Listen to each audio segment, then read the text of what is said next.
Saudari. Bersyukur sekali bisa ketemu lagi ya di malam ini. Ini udah topik yang keempat, berarti pertemuan kita yang keempat. Jadi bersyukur sekali untuk saudari yang terus mengikuti sampai yang keempat ini. Semoga terus bertahan sampai yang ketujuh. Oke, Bapak Ibu saudara yang terkasih, topik yang akan kita bicarakan mengenai ritual pengakuan dosa menjadi kenyataan rekonsiliasi. Sekali lagi saya mengingatkan supaya nanti kita bisa bercakap-cakap dengan mentalitas, dengan semangat kita berbincang-bincang di hadapan hadirat Allah, dan itulah prinsip Coram Deo. Dan sekedar reminder, silakan angkat tangan waktu nanti mau menanggap. Dan hari ini kita bersyukur dua rekan kita akan menyampaikan kesaksian, yaitu nanti yang pertama Saudara Brian dan kedua nanti Eka. Ya, jadi itu yang akan kita lakukan. Nah, semaksimal mungkin semua pertanyaan tolong disampaikan langsung. Jadi tidak perlu menggunakan kolom chat ya. Jadi kita bisa langsung interaksi face to face. Nah, sebelum saya bacakan landasan percakapan kita malam ini, saya mau informasi sedikit mengenai edisi kedua buku katekisasi ibadah yang saudara-saudari bisa pesan karena sudah ada bukunya. Sekali lagi isinya adalah tanya jawab 52 tanya jawab ya. Jadi buat 52 minggu mengenai segala sesuatu mengenai ibadah ya. Jadi Bapak Ibu saudari bisa pakai buat keluarga, buat kelompok kecil, buat kepengurusan, buat majelis dan sebagainya. Dan dari beberapa teman-teman yang sudah menggunakan, mereka cerita bahwa bahasanya cukup gampang untuk diikutin karena memang Ibu Lydia tulis bukan untuk kelompok akademis ya, tapi untuk dipakai untuk jemaat. Jadi dan penggunaannya bisa sangat fleksibel ya, tergantung keaktifan pemimpin. Pemimpin mau bikin dalam juga bisa ya, karena banyak referensi Alkitab yang bisa dibuka sama-sama. Jadi itu yang saya mau bagikan supaya kita bisa siapa tahu bisa memberkati saudari semua. Nah, landasan percakapan kita malam ini saya ambil dari 1 Yohanes 1 ayat 8 sampai 10. Saya bacakan firman Tuhan demikian. Jika kita berkata bahwa kita tidak berdosa, maka kita menipu diri kita sendiri dan kebenaran tidak ada di dalam kita.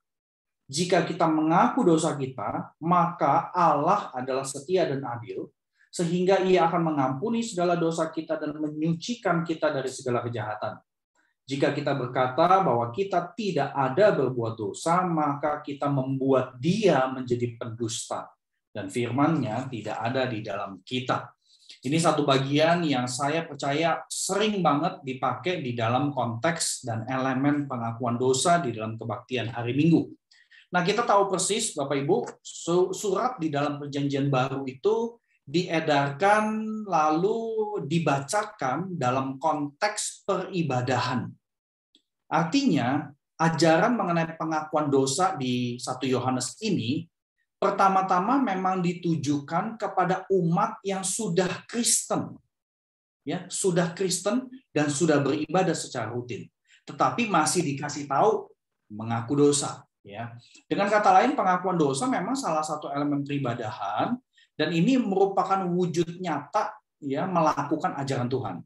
Jadi kalau ada elemen pengakuan dosa, ini adalah salah satu bentuk ya melakukan ajaran Tuhan. Nah, tentu kita tahu adanya elemen pengakuan dosa tidak otomatis membuat umat sadar akan dosa. Ya, namanya kita manusia natur manusia itu pintar sekali ya, memelintir banyak hal ya. Jadi nggak otomatis membuat membuat kita sadar akan dosa, apalagi sadar akan rekonsiliasi yang begitu penting. Nanti kita akan dengar kesaksian dan juga berbagai tanggapan saudari, dan nanti saya akan kasih tambahan sedikit ya. Tapi sebelum kita lebih jauh ke sana, saya mau mengajak kita untuk berdoa bersama-sama dengan doa yang tertera di slide ini. Ya, jadi Bapak Ibu nggak usah buka mikrofon, tapi buka suara di tempat masing-masing untuk naikkan doa pendek ini. Ini adalah salah satu contoh doa pengakuan dosa yang ada di dalam sejarah gereja Reform. Mari kita sama-sama naikkan doa ini 1, 2, 3. Saya seorang miskin penuh dosa, mengaku di hadapan Allah, Tuhanku, dan di hadapan saudara-saudariku, kalau aku sudah dengan arogan berdosa melukai Allah dan sesama, melalui kejahatan pikiran, perkataan, dan perilaku. Oleh karena itu, kiranya bersama saudara-saudariku, aku memohon padamu Allah, untuk berbelas kasihan di dalam dan melalui anak-Mu, Yesus Kristus, Tuhan kami. Amin. Nah, saudara terkasih, secara cepat, ini ringkasan video yang Anda sudah saksikan. Intinya yang saya mau tambahkan sedikit adalah pengakuan dosa bukan akhir dari segalanya. Ya, pengakuan dosa, elemen pengakuan dosa dalam kebaktian bisa diibaratkan sebagai kendaraan ya menuju pembaharuan relasi atau rekonsiliasi. Jadi penebusan dan pengampunan dosa dari Tuhan Yesus Kristus sudah sempurna dan tuntas. Ya, kita yang sudah menjadi ciptaan baru dalam Kristus, kita perlu ingat kita masih ditempatkan di dalam dunia. Dan kita masih bersentuhan dengan dunia dengan segala budaya yang rusak akibat dosa. Dan kadang-kadang tentu budaya tersebut ada yang baik ya, karena kita masih ada di dalam gambar dan rupa Allah. Tetapi kita bisa memilih budaya yang salah karena memang natur kita orang yang berdosa. Berarti memang ada proses pengudusan yang masih terus bergulir meskipun kita sudah menerima pengampunan yang sempurna dan sekali ya akibat karya Tuhan Yesus Kristus. Dan ini clear banget di 1 Tesalonika 4 ayat 3. Firman Tuhan berkata, inilah kehendak Allah pengudusanmu. Ya, saya yakin kita semua sering dengar atau kita sering bertanya, apa sih kehendak Allah dalam hidup saya? Ya, ini jawaban Tuhan yang paling eksplisit. Inilah kehendak Allah, pengudusanmu. Dan kemudian dikasih tahu pengudusan itu apa saja yang diungkapkan. Jadi intinya pengakuan dosa memang mengajak kita menyadari bahwa waktu kita berelasi dengan Allah, kita berelasi itu masih jatuh bangun dan kita bisa melukai Allah. Oleh karena itu pengakuan dosa dalam kebaktian sebenarnya merupakan kesempatan mengalami pertobatan, penyesalan, dan juga perbaikan. Nah yang luar biasa lagi, di bagian lain firman Tuhan 2 Korintus 5 ya ayat 18-19, di situ firman Tuhan berkata begini, semuanya ini dari Allah. Ya, apa itu semuanya? Paling gampang lihat ayat 17-nya. Kita disebut ciptaan baru karena kita dalam Kristus ya. Jadi dalam semuanya itu dari Allah. Kemudian kalimat ayat itu melanjutkan, yang dengan perantaraan Kristus telah mendamaikan kita dengan dirinya dan telah mempercayakan pelayanan pendamaian itu kepada kami. Sebab Allah mendamaikan dunia dengan dirinya oleh Kristus dengan tidak memperhitungkan pelanggaran mereka. Ia telah mempercayakan berita pendamaian itu kepada kami. Jadi kita dipercayakan berita pendamaian atau kita dipercayakan menjadi agen-agen rekonsiliasi.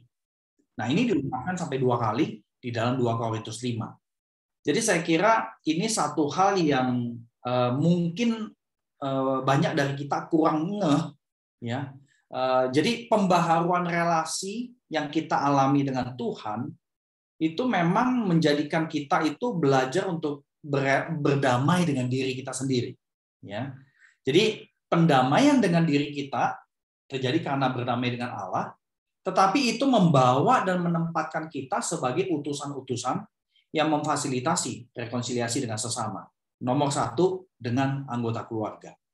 Berarti memang pengakuan dosa perlu terjadi dengan konsisten karena jati diri Allah adalah Allah yang berrekonsiliasi.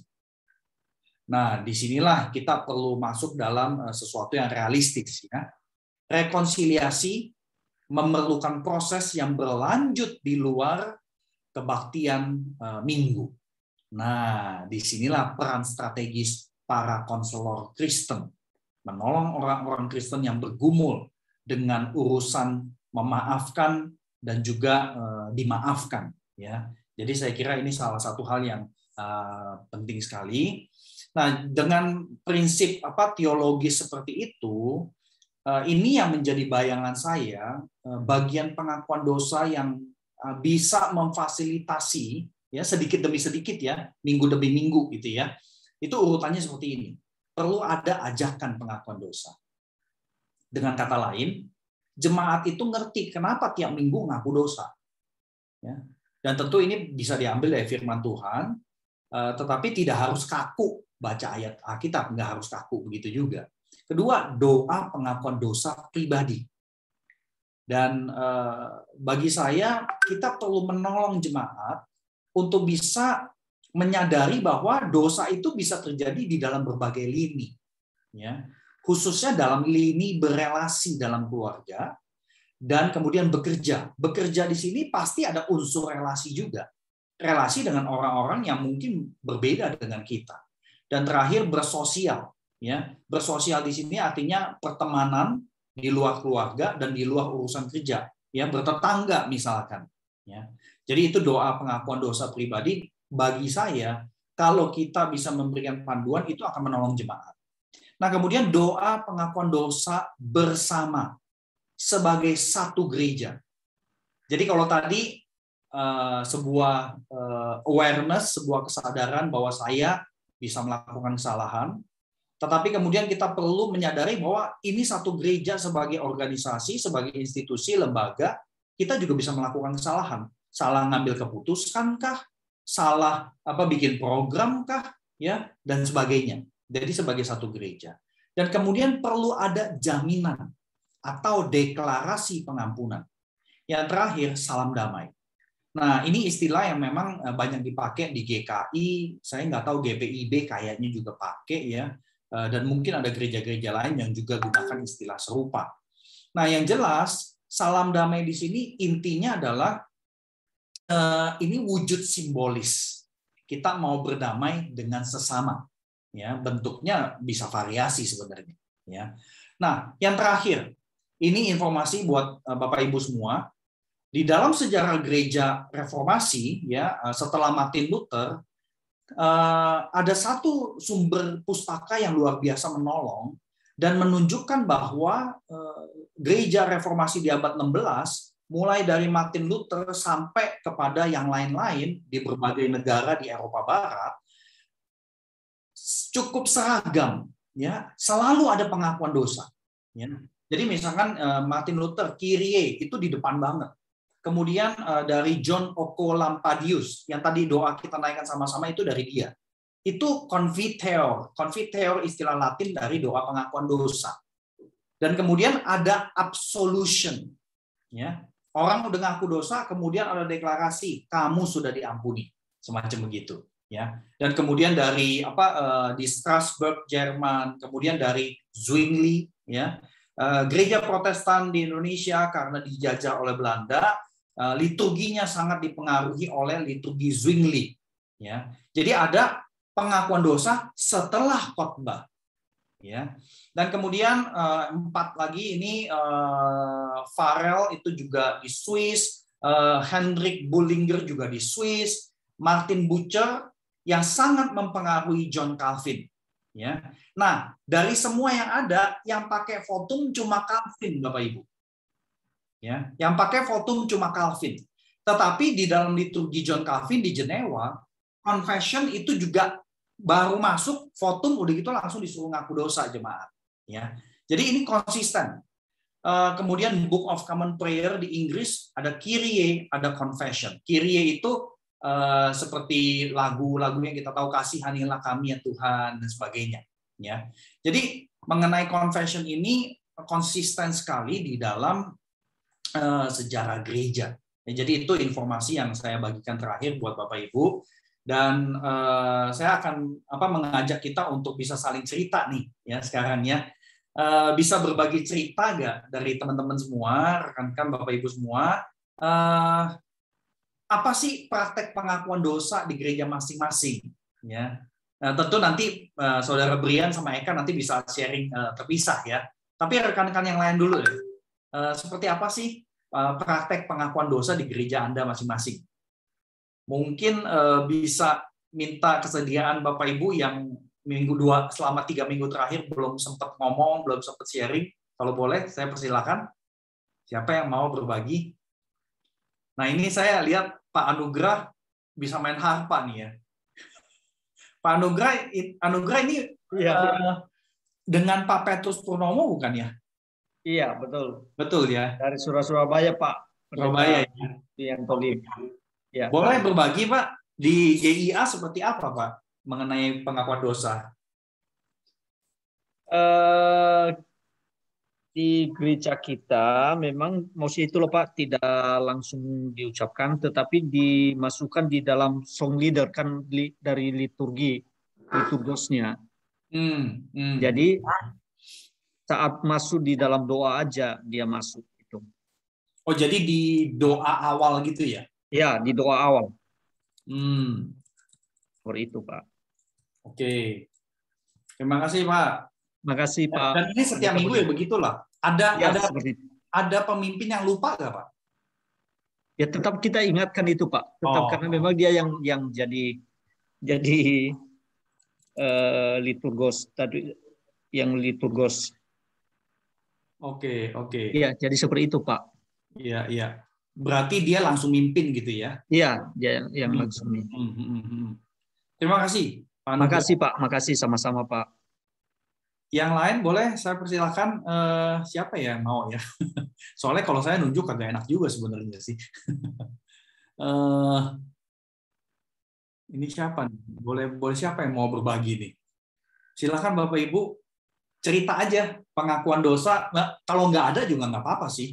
Tapi bisa diceritakan gitu loh. Misalkan kenapa nggak ada, ya mungkin juga belum begitu mengerti kenapa nggak ada dan sebagainya. Nggak apa-apa juga.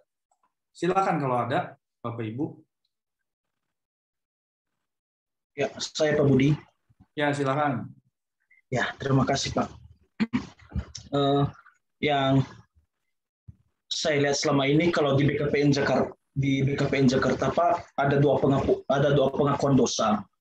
Nah, ini sebenarnya yang membedakan juga karena beberapa tata ibadah yang kita langsungkan di BKPN Jakarta ini ada sedikit perbedaan di gereja-gereja kita yang ada di Nias.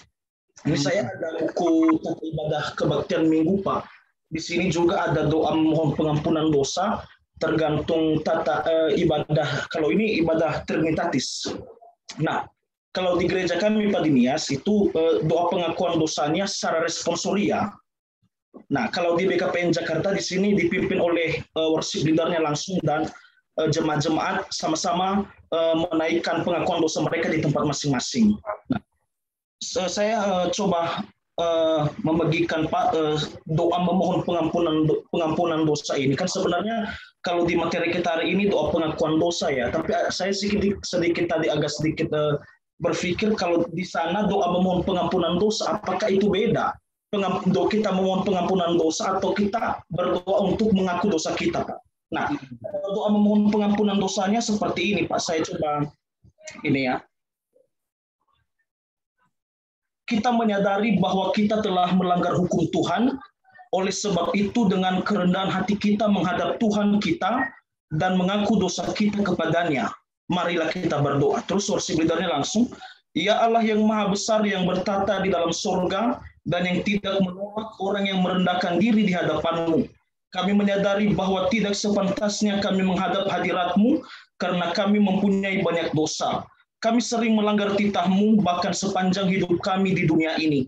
Kami tidak luput dari berbuat dosa seperti pikiran kami, ucapan kami, dan perbuatan kami sehari-hari banyak yang tidak sesuai dengan firman-Mu. Kami tidak sanggup menghitung betapa banyaknya dosa-dosa kami dan kami percaya bahwa Engkau telah mengetahui semuanya. Terus pemimpin ibadahnya, oleh sebab itu kasihanilah kami ya Tuhan. Setelah itu jemaat, berikanlah kami pengampunan dosa. Nah, pemimpin ibadahnya lagi, bebaskanlah kami dari dosa-dosa kami. Jemaat, baharulah hidup kami terus secara bersama-sama dalam nama Yesus Kristus kami mohon, amin. Setelah itu baru dari lembah sengsaraku. Nah, ini yang ada perbedaan. Kalau di sana di Nias memang secara responsoria Pak. Tapi kalau di BKPN Jakarta langsung dipimpin oleh worship leader atau liturgos, dan semua jemaat mengaku dosa di tempat mereka masing-masing. Nah, dan ini memang yang menjadi catatan saya memang harus mengakui bahwa pemaknaan atau kita memberikan jemaat mengetahui atau mampu mempunyai doa pengakuan dosa ini masih belum paham sama sekali, Pak. Jadi ibarat tiap hari Minggu selalu diikrarkan, dinyatakan, tapi tidak mampu memaknai apa sih kira-kira tentang doa pengakuan dosa itu. Nah, itu yang saya cermati di situ. Oke, terima kasih. Jadi memang kalau dari yang Pak Karis utarakan itu konsentrasi kepada doa bersama-sama sebagai komunitas itu kental sekali ya. Nah, apakah ada dari Bapak Ibu yang punya kemiripan di dalam pelaksanaan elemen ini di dalam kebaktian Anda, gereja Anda? Jadi elemen pengakuan itu responsorial gitu loh. Karena bagi saya kalau misalkan istilah tadi yang ditanyakan Pak Karis ya, doa permohonan pengampunan sama doa pengakuan dosa, bagi saya sih kita nggak bisa mohon pengampunan kalau kita nggak ngaku ya, kan gitu ya. Jadi kita memohon pengampunan, tapi kita perlu tahu kita salahnya di mana, apa yang kita mohon. Jadi saya kira mungkin itu label istilah memang kadang bisa rancu. Makanya perlu dijelaskan, tetapi saya kira nggak perlu terlalu dipermasalahkan sampai gimana banget kali ya. Seperti itu sih kalau menurut saya sih. Cuma silakan Bapak Ibu yang lain, apakah gereja saudari punya kemiripan dengan dua rekan kita tadi? Ya, nggak ada ditulis elemen doa pengakuan dosa, tetapi worship leader, pemimpin atau leading worshiper, semuanya itu sadar bahwa doa di depan itu adalah ya sebenarnya ngaku dosa gitu loh. Dan atau seperti yang di PKPN responsorial. Silakan Bapak Ibu kalau ada yang mau menambah, menanggap, ada kesamaan, ada yang perbedaan sedikit dan sebagainya. Silakan.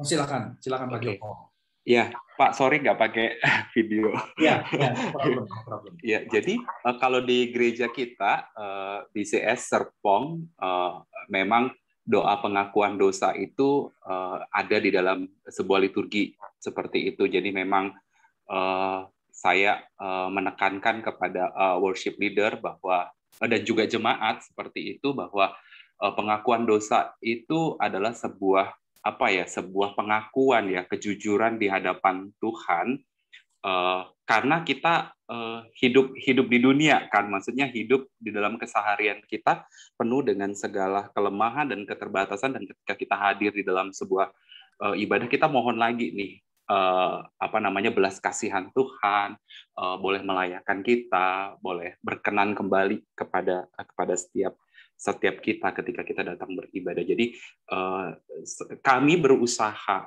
untuk mengingatkan jemaat kenapa ada pengakuan dosa. Itu artinya bahwa kita butuh anugerah Tuhan nih tiap hari, butuh pengampunan daripada Tuhan, karena kita tuh manusia yang penuh dengan segala keterbatasan dan kelemahan. Jadi bisa lupa nggak worship leader? Bisa. Ya kan, bisa. Ada satu kasus tuh Pak, lucu banget ketika kita tempat persiapan kan, kalau setiap ibadah latihan tuh saya selalu hadir.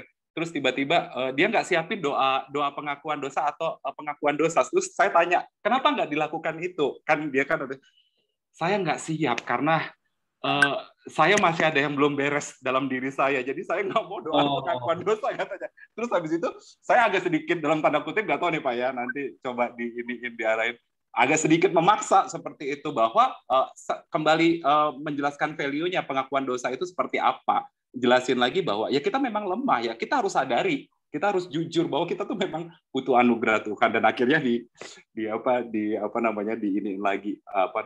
pengakuan dosa itu. Jadi itu seperti itu sih, sharing aja Pak Budi. Thank you.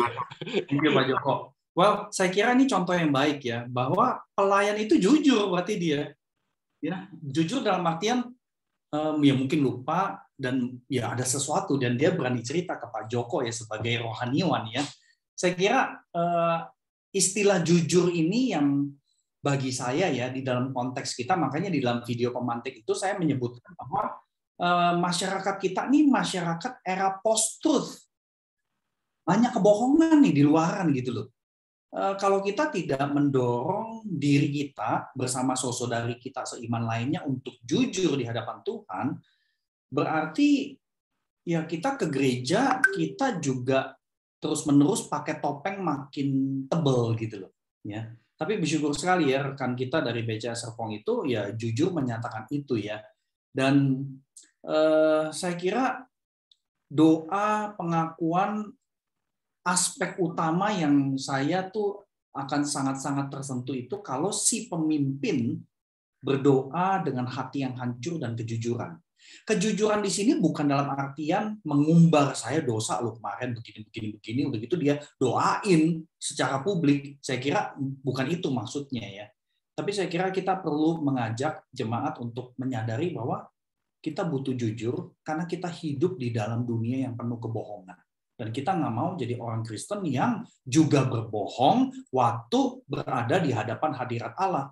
Padahal kita tahu di intelektual kita nggak mungkin bohong sama Tuhan. Jadi kan jadi pergumulan ya. Kita tahu kita nggak bisa bohong, tapi kita waktu doa pengakuan dosa, ya kita nggak jujur-jujur banget gitu loh. Jadi kan jadi sebenarnya ironi gitu ya. Tapi sesuatu yang real sekali karena memang ya kita berhadapan dengan manusia. Ya. Thank you Pak Joko. Ada lagi rekan-rekan yang lain? Silakan.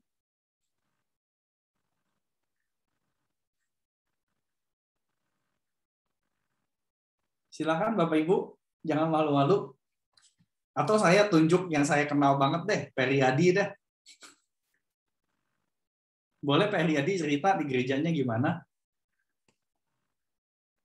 Kalau saya di gerejanya, ini karena saya di pos sih Pak, begitu. Jadi di pos, jadi banyak kan itu saya yang pegang, gitu. Dan karena itu pengakuan dosa kalau di ibadah malah tidak ada ya. Ada sih. Cuman memang yang saya lakukan biasanya bisa lebih pribadi kalau di persekutuan doa. Oh, oke. Jadi selalu habis doa syukur, doa pengakuan dosa, saya pimpin dan kemudian minta mereka ambil waktu sekitar 3-5 menit dengan iringan musik gitu. Tapi di dalam ibadah memang tidak dilakukan. Jadi persekutuan doa yang kamu maksud itu berarti bukan di hari Minggu nih ya? Iya, bukan di hari Minggu. Jadi kalau konteks pengakuan dosanya memang hanya di persekutuan doa, bukan di ibadah malah. Ibadahnya saya pimpin doang hanya dalam waktu di doa pembuka digabungkan dengan pengakuan dosa. Oh, jadi ada disisip di dalam. Tapi disisip bukan yang kayak tadi beberapa rekan-rekan kan cerita tentang bahkan sampai ada verbatimnya, sampai ada kata-kata tertentu yang bukan ciptakan ya, sudah diatur dengan baik gitu. Yang seperti itu sih tidak. Oke. Nah, terima kasih banyak Periadi. Boleh tahu nggak apa pertimbangan yang ada sehingga persekutuan doa ada pengakuan, tapi kebaktian minggu nggak ada? Ada latar belakang pemikirannya nggak ya? Kenapa dibikin gitu ya? Oh ya, kalau latar belakangnya sih, ini lebih ke latar belakang pribadi sih Pak ya. Jadi kalau dari liturginya sendiri, memang dari liturgi resminya memang diaturnya itu persiapan sebelum masuk ibadah, gitu. Jadi tidak seperti GKI atau gereja-gereja yang konvensional lainnya yang mereka sudah ada verbatimnya, gitu. Jadi sehingga karena liturgosnya sehingga makanya liturgosnya akhirnya kan hanya mengucapkan apa yang sudah ada ya, paling cuma 1-2 kalimat, marilah kita menyiapkan hati, kita mengaku dosa kita sebelum kita masuk ke ibadah, gitu. Tapi itu kayak sesuatu yang di awal doang dan itu singkat. Oh, itu sebelum kebaktian berarti? Sebelum kebaktian, jadi kayak doa buka. Oh, oke. Berarti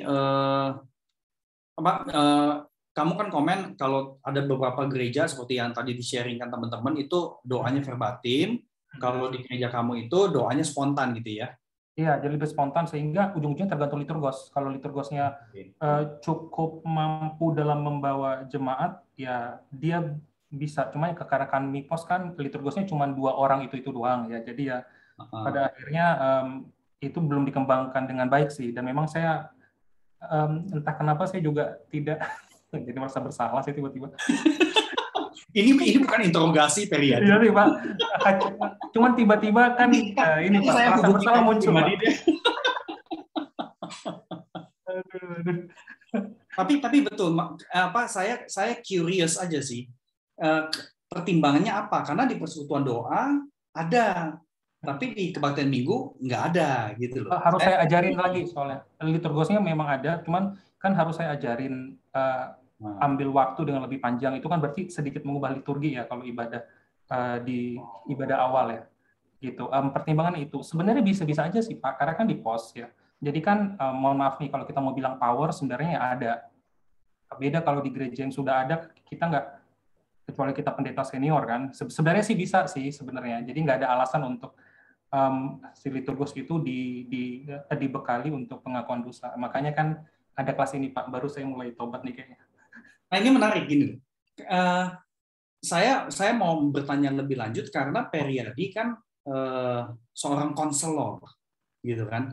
Jadi ini satu hal yang menarik karena tadi di dalam tambahan saya menyebutkan bahwa alangkah baiknya rekonsiliasi itu berlanjut di luar jam kebaktian, gitu kan.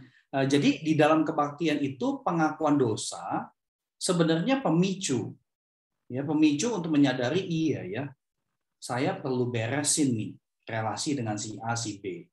Tetapi kalau itu tidak dibawa kepada Tuhan terlebih dahulu, akhirnya aspek rohaninya itu mungkin jadi hilang, ya. Jadi saya kira makanya saya mencoba untuk pengen ngerti lebih jauh di dalam gereja Periadi karena ini sesuatu yang cukup menarik. Ya karena ya Periadi sendiri juga lengkap nih punya bekal sebagai seorang konselor gitu loh. Jadi alasan kenapa beda dan sebagainya itu pengen diketahui, pengen dimengerti lebih jauh aja sih. Tapi ini menarik ya, saudari ya. Terima kasih Periadi. Sama-sama. Jadi ini menarik karena habis ini Bu Lydia, karena sudah ada 2 rekan kita yang menyebutkan doa pengakuan dosanya itu disisip di doa awal sebuah kebaktian. Nah, nanti setelah Ibu Lydia cerita, saya pengen mendalami hal ini. Ya, doa yang disisip seperti itu tanpa dikasih tahu ini doa pengakuan dosa, positif negatifnya apa sih? Ya, mari kita bicarakan hal tersebut. Tapi silakan Ibu Lydia. Unmute. Menanggapi saja apa yang disampaikan oleh Pak Joko mengenai rekannya yang sangat jujur, belum siap, dia sendiri masih membereskan untuk mengampuni sehingga dia tidak memimpin gitu ya. Jadi mungkin saya pikir kita semua ini sesuatu yang juga cukup sering saya dengar ya. Kita pikir kita belum siap sehingga kita tidak lakukan. Mungkin karena kita berpikir bahwa pengampunan dosa itu ternyata ada di tangan kita. Begitu kita siap baru kita kerjakan. Jadi ini terbalik gitu ya. Karena Tuhanlah yang memanggil, sebenarnya everything bersentralisasi kepada Allah. Sehingga mungkin biasanya saya dengan Pak Budi itu menegaskan pengakuan dosa itu sebenarnya esensinya adalah kejujuran di hadapan Allah. Jadi sekalipun kita tidak bisa mengampuni, dan anyway kalau kita pun mengampuni, prosesnya belum tentu setelah kita doa kita udah selesai kan gitu loh. Ada kasus-kasus mengampuni ternyata takes bertahun-tahun gitu loh. Jadi apakah kita mau tunggu bertahun-tahun udah selesai baru kita mengaku dosa, kan nggak mungkin ya. Jadi kalau esensinya adalah kejujuran, kita bisa mengatakan kadang-kadang mengampuni itu susah Tuhan. Itu kejujuran. Itu very essential di hadapan Tuhan ya, menyampaikan keretakan kita dan ketidakmampuan kita gitu loh. Jadi bukan mengaku dosa untuk solusi gitu loh. Mungkin itu akan menolong kita untuk boleh mengencourage jemaat untuk being vulnerable di hadapan Allah. Dan saya ingin sekali mengencourage kita semua untuk terus melatih ini sebagai sebuah latihan disiplin rohani yang juga memformasi diri kita sendiri. Sebab Yakobus mengatakan bahwa saling mengaku dosa maka kamu akan disembuhkan. Jadi bahkan di antara suami istri sendiri itu suatu hal yang harus dilakukan. dengan kesungguhan berani terbuka jujur aja sama pasangan gitu loh. Jadi ini kemudian kepada keluarga, baru kemudian kepada gereja. Ini sesuatu yang sangat esensial di dalam relasi kesembuhan rekonsiliasi, dan yang tadi disampaikan oleh Pak Budi ya, tiga rangkap tadi ya gitu. Itu aja sih Pak Budi. Terima kasih Bu Lydia. Silakan Pak Iwan.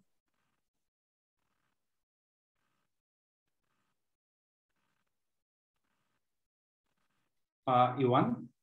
Ya, terima kasih mau sharing juga nanti pertanyaan ya. Ya, halo. Ya, sorry, silakan Pak. Internet tidak stabil internet. Oh, baik, saya mau sharing sekaligus bertanya juga. Di gereja kami dilaksanakan tiap minggu pengakuan dosa di tengah ibadah ya. Lagu ketiga itu biasanya memang lagu pengantar pengakuan dosa. Lagu pengantar pengakuan dosa, terus pengakuan dosa. Kami hamba Tuhan bergiliran memimpinnya. Nah, kalau acara ibadah khusus, kalau ibadah SKK itu doa pengakuan dosa digabung dalam doa pembukaan, tapi ibadah normal di tengah ibadah. Yang karena ini suatu yang dilakukan tiap minggu, ya itu bisa terasa rutin memang. Saya lihat teman-teman hamba Tuhan juga kadang mati gaya, ya, kata-kata yang sama. Dan kalau saya mau variasinya, lagu pengantar itu yang harus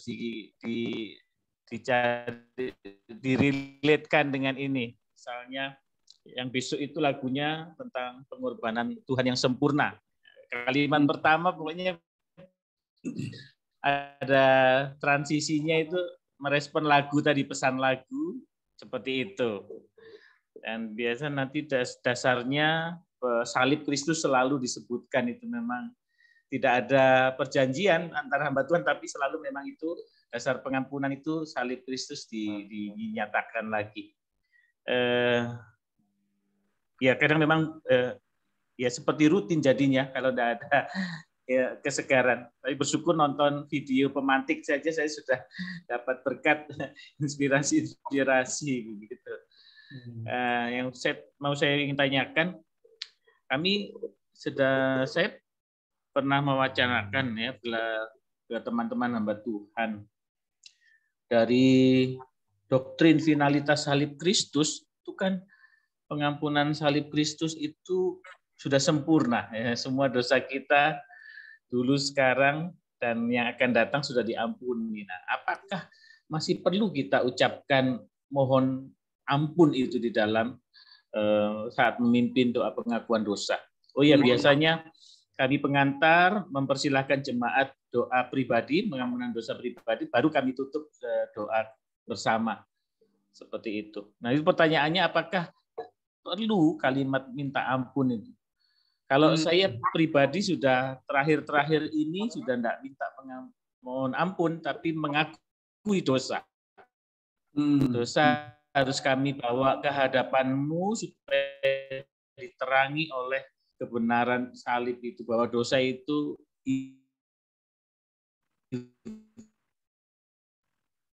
jahat, merusak hidup kita gitu. Oke. Merusak relasi-relasi. Ya, saya rasa itu mungkin. Ya. Terima kasih Pak Iwan. Saya kira respons dari Ibu Lydia tadi bisa menjawab pertanyaan yang Pak Iwan sampaikan. Memang salah satu pergumulan di dalam beberapa kita yang memikirkan mengenai pengakuan dosa adalah terkait dengan finalitas penebusan Kristus ya. Apa masih perlu di dalam kalimat doa itu kita minta ampun?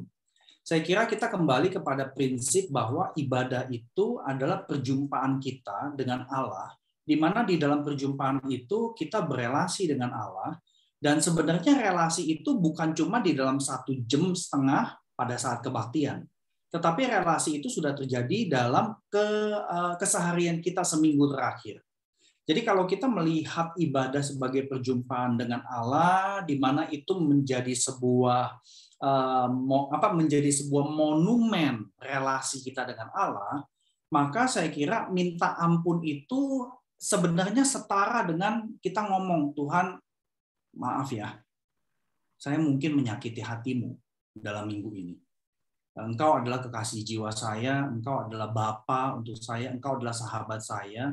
Tapi mungkin ada keputusan-keputusan yang saya berasa ada sesuatu yang nggak pas, dan mungkin ini juga melukai engkau. Saya minta maaf Tuhan. Jadi minta ampun di situ dalam artian bukan meragukan finalitas penebusan Kristus, tapi minta ampun di situ dengan satu kesadaran bahwa di dalam relasi kita dengan Allah, kita masih bisa melakukan hal-hal yang nggak cocok dengan hati Tuhan. Seperti itu sih, Pak Iwan. Saya memaknainya demikian. Jadi memang kuncinya sebenarnya adalah di dalam kejujuran. Karena di dalam video pemantik itu saya juga menyebutkan bahwa kebohongan itu kan menutup rekonsiliasi. Sama halnya kayak kita di dalam kehidupan suami istri. Begitu kita jujur, jujur itu memang kadang menyakitkan. Tetapi kalau kita betul-betul serius akan pernikahan kita, kejujuran itu menyakitkan di awal, tetapi perlahan-lahan membuat kita semakin menyadari kita belum terlalu kenal sama istri kita atau suami kita. Sehingga kita bertumbuh di dalam relasi kita lebih lanjut. Setelah kita saling minta maaf, saling memaafkan karena relasi, dan kemudian berjalan lagi di dalam iman menjalani pernikahan. Saya kira seperti itu sih penghayatan saya. Jadi finalitas Kristus itu tidak menjadikan kita tidak mengucapkan permohonan maaf atau permintaan ampun sih. Itu penghayatan saya seperti demikian. Pak Roni mungkin mau menanggapi lebih lanjut, silakan. Terima kasih Pak Budi, terima kasih Bapak Ibu yang sudah berbagi sharing. Saya ketika menyimak percakapan ini ya, saya jadi ingat ya mungkin teman-teman yang Bapak Ibu yang mungkin punya background konselor ini mungkin lebih paham ya. Di dalam sebuah relasional di dalam teori relasi ya, bahasa relasi yang kadang yang biasa sering dipakai ketika kita membangun sebuah relasi itu kan ada bahasa ya yang kita pakai. Nah, di antara bahasa yang kita pakai itu kan ada bahasa kita bilang di dalam teori relasi itu kita bilang talk to me, bicara kepadaku. Ya kan ya. Kemudian ada bicara mengenai why, kita bertanya kenapa. Gitu kan ya. Terus kemudian ada juga kita bilang itu maafkan saya. Ya. Atau bisa juga di situ kita ungkapkan kemarahan. Nah, di dalam kasus kalau ini bicara dalam ranah saya bergerak dari ranah praktis dulu aja dah. Artinya gini, ketika kita mengaku dosa kita itu sebenarnya itu pada saat kita pun mengaku dosa kita, maka pada saat yang bersamaan sebenarnya di dalam lubuk hati kita itu kan kita ingin sebuah pengakuan adanya pengampunan. Ya kan? Kenapa? Karena pengampunan itu membebaskan kita, melepaskan kita kan, melepaskan belenggu yang menekan, menindih kita selama ini. Ya, kalau kita marah kepada seseorang, ya, terus kemudian orang yang dimarah yang menjadi objek dari kemarahan kita itu dia sadari itu, terus dia bilang kan pasti kan dia ngomong gini, maafkan aku. Nah, ketika dia ngomong maafkan aku, tentu kan dia sangat mengharapkan juga kita bilang aku memaafkan engkau, karena kata itu akan powerful banget, itu kan akan melepaskan dirinya itu dari belenggu beban berat yang menindih. Nah, satu hal lagi, kalau dari perspektif teologi itu saya lihat itu bahwa pengakuan dosa itu sebenarnya itu sebagai momen di mana di mana orientasi pengejaran kita itu sebenarnya sedang diputar balik kembali.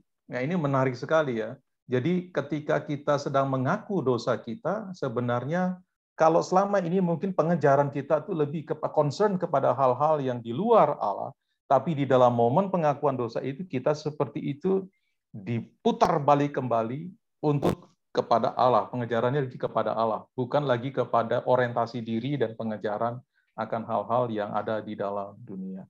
Nah, memang tidak bisa dipungkiri bahwa terkadang pengakuan dosa itu kadang menjadi semacam bisa sebagai terkesan sangat ritual banget karena ya kita ngulang-ngulang kalimat itu dari minggu ke minggu. Nah, saya itu ini hanya sekedar ide, saran, mungkin bagaimana supaya bahasa itu tidak terkesan menjadi sebuah ritual yang ya memang repetisi itu baik ya, pengulangan, karena repetisi itu membentuk kita, memformasi kita tentang siapa kita di hadapan Allah. Tetapi mungkin juga untuk menghindari terjadinya sebuah ritualisme kaku di situ ya. Mungkin kita bahasa pengakuan dosa kita itu kita bisa lihat dari, artinya gini, diterangi oleh apa sih khotbah yang akan mau disampaikan hari itu, katakan begitu ya.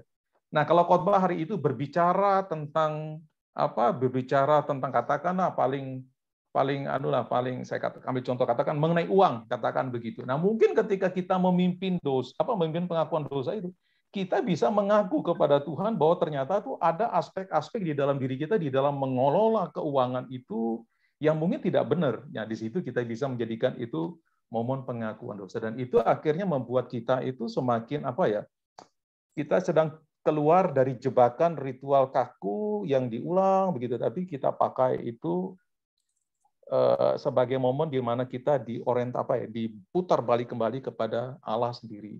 Dan saya pikir mungkin itu maksudnya ketika tadi Pak Budi sampaikan di awal mengenai dari reformator itu Zwingli, dia menempatkan pengakuan dosa itu setelah pemberitaan firman Tuhan, gitu kan ya.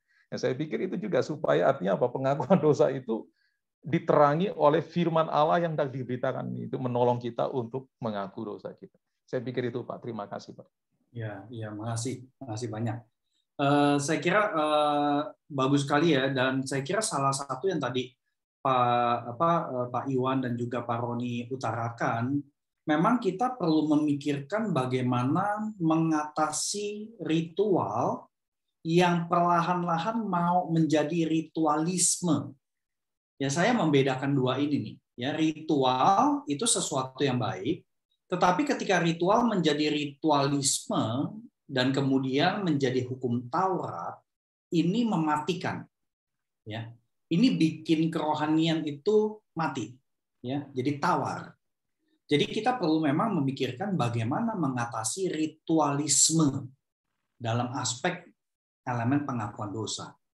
Jadi saya kira satu, tetap perlu patron gitu kan, karena kan patron itu sifatnya formatif. Jadi elemen pengakuan dosa selalu ada. Tapi misalkan kita bisa dalam tanda petik mensiasati pengakuan dosa bulan ganjil pakai doa yang terkait sama khotbah. Nanti bulan genap kita misalkan ambil kekayaan doa bapak-bapak gereja. Dan Bapak Ibu, doa-doa kuno itu udah bisa di-search di internet. Kita hidup di dalam era yang sangat memudahkan kita ya mencari sumber daya seperti ini. Jadi itu. Kemudian saya kira hal lain, doa responsoria itu juga menolong. Menolong dalam artian kita melibatkan lapisan-lapisan di dalam jemaat, bahkan dari anak-anak sampai yang lanjut usia. Kita bisa mengajak misalkan doa yang diucapkan oleh anak-anak. Anak-anak dia ngerti kok kalau dia lakukan salah sama papa mamanya dan sebagainya. Itu bisa kita bikinin doa. Kita bisa minta tolong guru sekolah minggu. Jadi memang tetap butuh variasi seperti ini, tanpa lupa menjelaskan kepada jemaat kita perlu jujur di hadapan Tuhan. Karena Tuhan Bapa kita, Tuhan sahabat kita, Tuhan kekasih jiwa kita, Tuhan itu dan seterusnya. Ya, silakan Ibu Lydia mau menambahkan lagi. Sedikit saja, ada seorang ibu bilang sama saya begini. Lid, kita kan udah tahu kalau Tuhan tuh nggak akan ngampunin kita, ngapain kita ngaku dosa lagi gitu ya. Lalu saya bilang, kalau anakmu salah, kamu harapin nggak anakmu minta maaf sama mama? Iya dong, nah ya. Makanya jadi saya pikir balik lagi dengan apa yang disampaikan Pak Roni about relationship ya. Itu bukan dibahas perlu atau nggak perlu, kamu aja mau kan orang yang salah itu minta maaf sama kamu. Walaupun kamu pasti ngampunin dia gitu loh. Itu satu hal. Kedua, again kalau ngomongin mengenai ngaku salah itu kan sesuatu yang nggak gampang ya. Kita kalau lagi family altar juga kan ngobrol sama anak ya, kita perlu ngajarin anak-anak kan ya. What happened? Kenapa? Apa yang kamu rasakan? Mengajar anak-anak untuk mengaku aja itu kan sebenarnya satu langkah-langkah yang menolong mereka being vulnerable ya, is very very important gitu loh. Jadi ini sesuatu yang perlu kita pikirkan bagaimana itu sifatnya formatif buat diri sendiri dan buat keluarga kita ya. Saya lagi wondering apakah menggunakan kalimat Mazmur harusnya menjadi sebuah latihan baru buat para liturgos menggunakan kalimat Mazmur untuk mengaku dosa pribadi lalu kemudian komunal ya. I just wonder. Itu aja. Ya, betul. Terima kasih Bu Lydia. Saya kira itu salah satu variasi lainnya, variasi yang lebih substansial malah, ya, menggunakan kata-kata Mazmur untuk doa pengakuan dosa. Jadi kayak misalkan contoh Pak Ivan tadi ya dari GKY Palopo. Variasinya itu bisa pakai cari aja Mazmur pengakuan dosa tuh banyaknya minta ampun. Tapi kita parafrase kalimat-kalimat Mazmur tersebut dan itu akan menjadi sangat indah sekali ya. Jadi memang kita perlu yang paling penting sebenarnya kita betul-betul punya conviction, punya kemantapan bahwa di dalam era post-truth yang mana kita hidup sekarang banyak hoax dan sebagainya. Urusan kejujuran di dalam kebaktian gereja nggak bisa nggak ada, ya. Apakah masukinnya sebagai elemen khusus doa pengakuan dosa atau disisip di dalam doa? Yaitu setiap gereja punya budaya masing-masing. Tetapi esensi bahwa jemaat itu diajak jujur karena kita hidup di dalam era post-truth ini sesuatu yang bagi saya kritikal buat keberlangsungan gereja dan juga generasi yang ada di dalam gereja. Ya. Nah, saya pengen masuk ke dalam pertanyaan ataupun ya diskusi yang lebih mendalam sedikit dari komentar Bapak Ibu yang tadi cukup praktis ya. Doa pengakuan dosa disisip di dalam doa awal kebaktian. Pro-nya apa, cons-nya apa. Nah, setelah kita luangkan waktu beberapa menit untuk saling berbagi, ya. Kemudian saya persilakan untuk saudara kita Brian untuk berbagi kesaksiannya, ya. Jadi saya persilakan Bapak Ibu kalau ada yang mau melontarkan pikiran pro dan cons mengenai doa pengakuan dosa yang disisipkan di awal doa kebaktian. Silakan Bapak Ibu. Mungkin kita kumpulin yang pro-nya dulu deh. Saya dapat satu pro Bapak Ibu. Kebaktian tidak lebih panjang. Itu yang disukai sekarang kan, kebaktian online gitu kan. Jadi udah langsung nggak usah 2 kali doa, langsung jadi 1 ya. Itu mungkin dari sisi waktu gitu ya. Ada nggak yang lain? Pro-nya apa sih?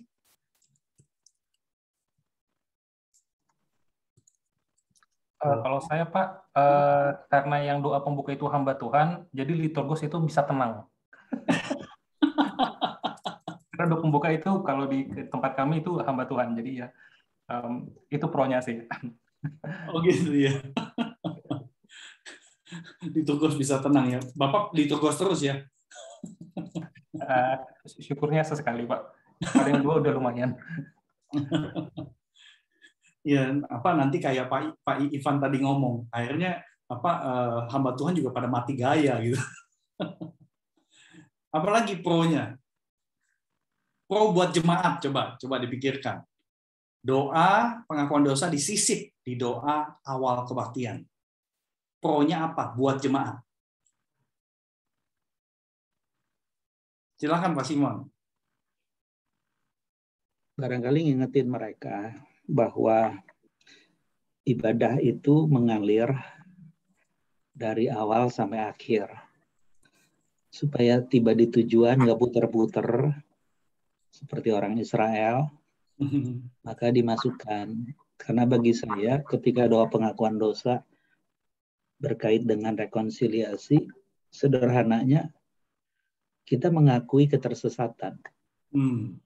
Punya kompas, punya peta, bukan sebuah jaminan orang tersesat itu boleh tiba di tujuan dengan selamat.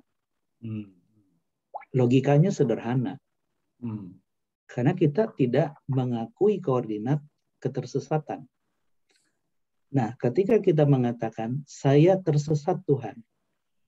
Nah, pengakuan dosa itu sebenarnya seperti kita sedang men-tag Waze kita atau Google Map kita, aku di sini. Jadi kalau udah salah ambil langkah, no problem. Nanti dia cariin lagi arahnya. Ketemu.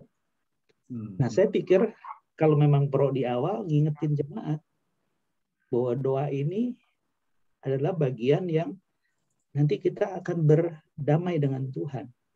Kalau tidak, ibadah ini akan menjadi ritual mingguan. Tidak berdampak. Tapi kalau kita mengakui, mana tahu kita coba saja karena Tuhan mengundang. Apalagi biasanya kan habis pengakuan dosa, pasti ada anugerah yang diberitakan. Hidup baru yang ditunjukkan.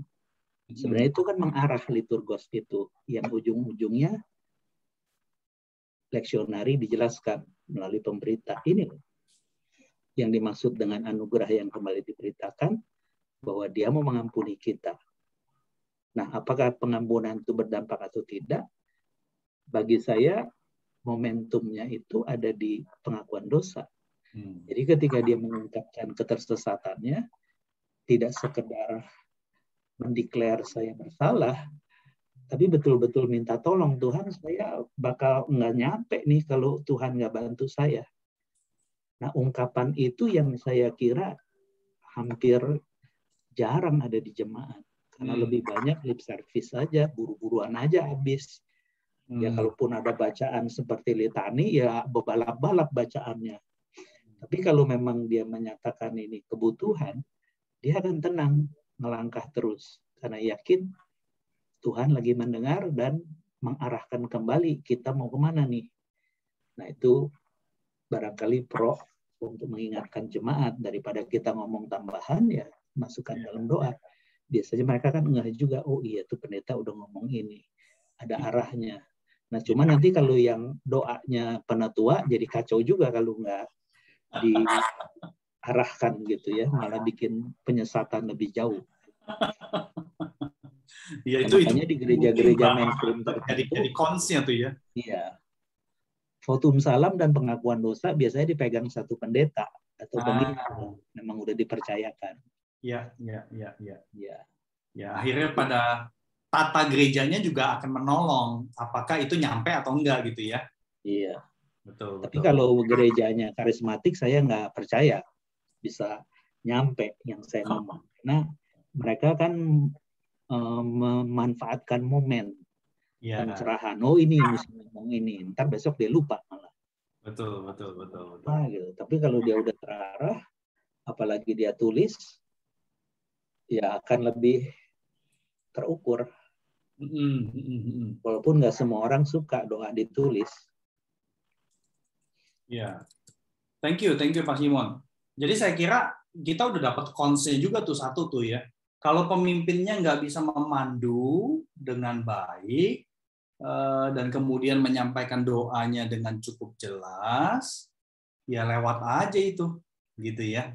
Sehingga doa awal, padahal ada doa pengakuan dosa di dalamnya, itu nggak bisa terimpresi dengan kuat kepada jemaat. Itu salah satu cons, saya kira. Ya. Jadi boleh dikatakan cukup bergantung sama kepekaan pemimpin rohani, ya, yang memimpin seluruh peribadahan. Oke, ada lagi nggak Kons? Silakan Petrus, Petra, Petrus, silakan.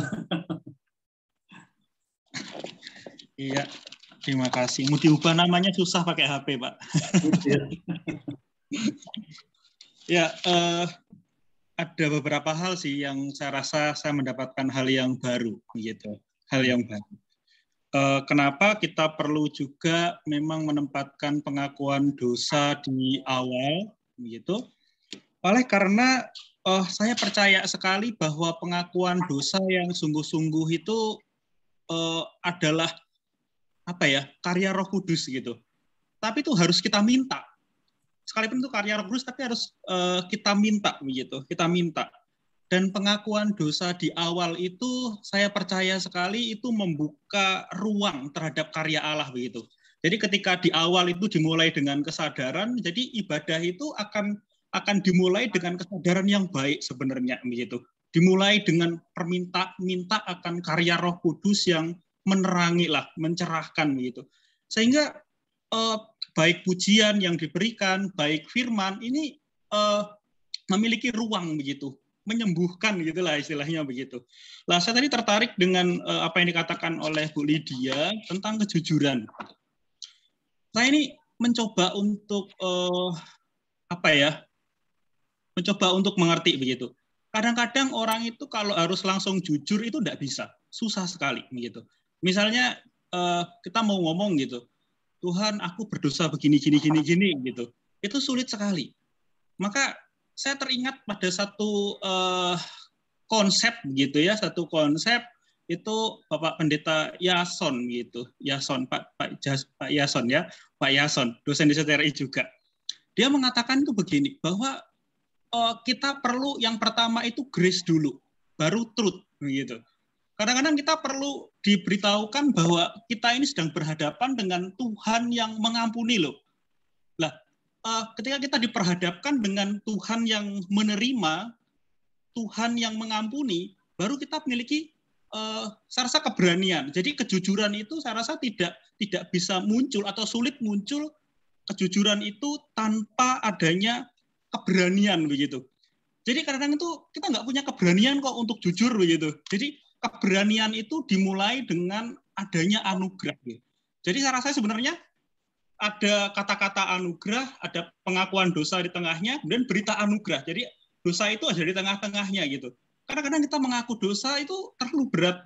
Untuk jujur sama Tuhan terlalu berat ketika kita belum punya konfirmasi dulu gitu. Jadi kita butuh konfirmasi tentang penerimaan dan pengampunan, sehingga pengakuan dosa itu nggak terlalu berat gitu. Oh iya aku tahu Tuhan mengampuni loh, jadi aku mau mengaku dosa gitu. Jadi kadang itu butuh yang kayak gitu. Jadi ketika kata-kata anugerah, pengakuan dosa, berita anugerah itu memiliki tempat konfirmasi gitu. Firman Tuhan bilang nih, bener kayak gini Tuhan gitu. Jadi itu memberikan keberanian gitu.